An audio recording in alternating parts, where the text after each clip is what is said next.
Yoga comes from the Sanskrit word yuj, which means to join, to unite.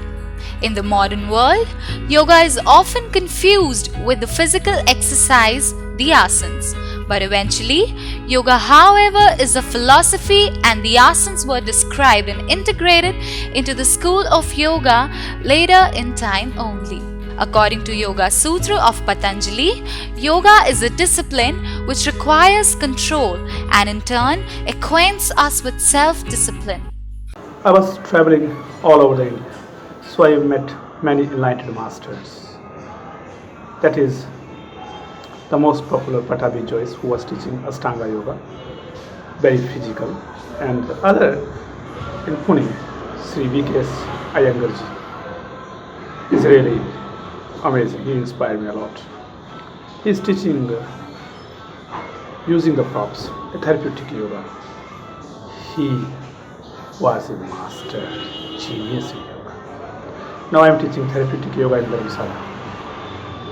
It is I'm teaching with the props, like people are not getting used to it now, and it's very hard to adjust them.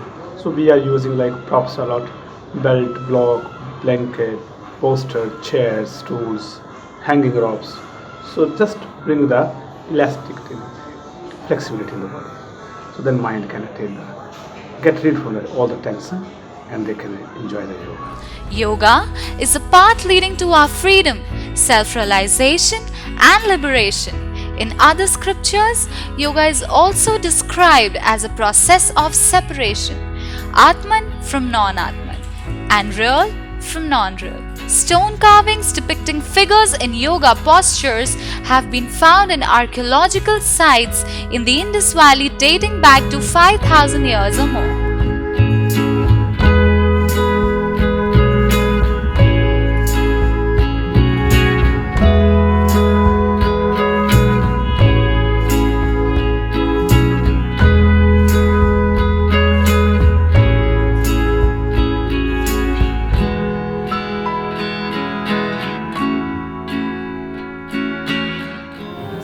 Namaste.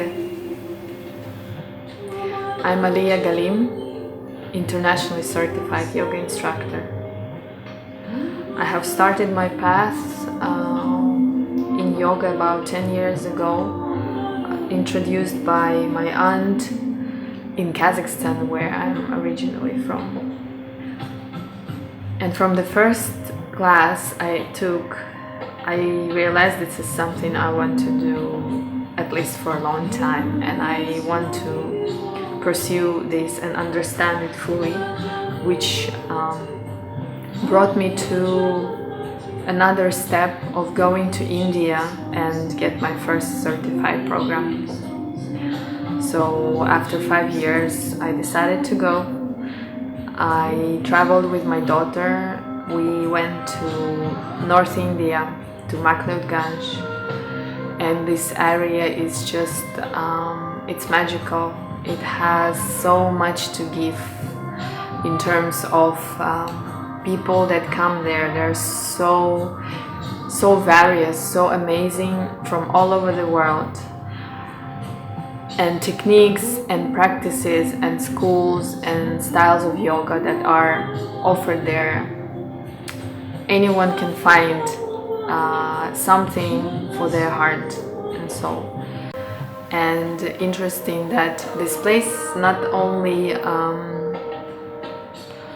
attracts people who are exposed to yoga, but families, local Indian families from Middle India, from South India, they all come to have a glimpse of peace and relaxing in this place. It has some definitely magical, very strong influence of these mountains, the holy mountains, the connection with nature, trekking, walking up and down every day the hills. It just makes you so calm and stop in your mind, and at the same time making your body stronger. So I think this place is one of the places in the world where my heart feels at peace. Thank you very much. Yoga comes from the Indo-Saraswati Civilization, which traces back to 6,500 years before Common Era. The Indo-Saraswati Civilization is possibly the oldest civilization on the earth.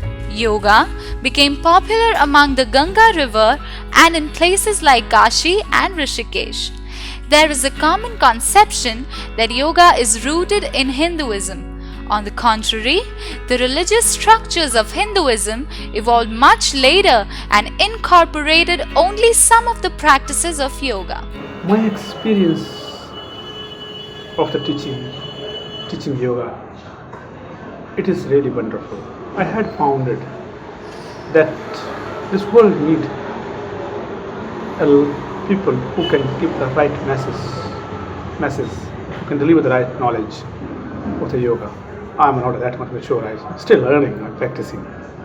But while I'm teaching, I found it I still need to learn more until my last breath. It is yoga really, the teaching of yoga really giving me inner peace. The food cannot satisfy me, but yoga is it. When I'm teaching yoga to people, it's really make me happy. My day start the teaching yoga. And really, when your teaching come from inside, this weaken your patience, is weaken your professions. And now it is me. Now people call me as a professional yoga teacher.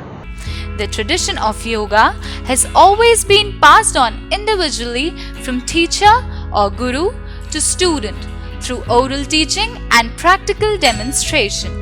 Guru meaning one who removes the darkness of ignorance, replacing it with the light of intelligence, guides the student on the spiritual path.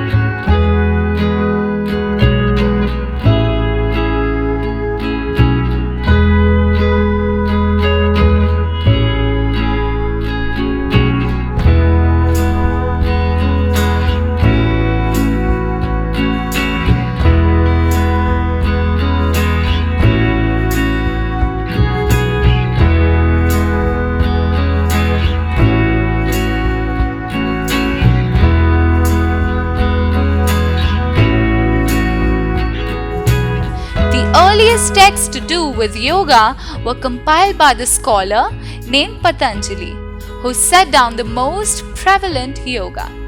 He mentioned the auries and practices of his time in a book which he called Yoga Sutra. He described 8 steps to attain the samadhi. The steps are commonly referred to as the 8 limbs of yoga, Ashtanga Yoga.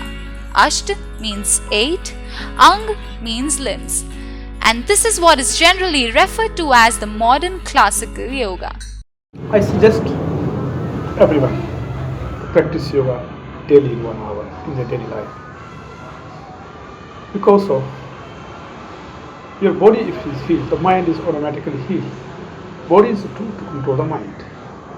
Because of your body is king of the mind, and king of the mind is prana, and the king of the prana is the nervous system, and nervous system is established in the body. So while you're practicing yoga, your nervous system starts to activate. You start to energize, the prana start to work, and when prana start to work, mind start to rest, and body is automatically healed by the physical. So you should practice yoga, everyone, not only the physical, also by the spiritual way. They do the meditation, pranayama. Of course, practicing the physical, it is a kind of circus. Yoga is an inner journey. Give the time every day for at least 1 hour for yourself. You have a 24-hour day. So give the 1 hour for yourself and do yoga and be happy. This is my message for the whole world. Yoga in daily life is a system of practice consisting of 8 levels of development in the areas of physical, mental, social, and spiritual health. When the body is physically healthy, the mind is clear, focused, and stress is under control. And it has been quoted in the Holy Bhagavad Gita that yoga is the journey of the self, through the self, to the self, which states the importance of yoga in our life.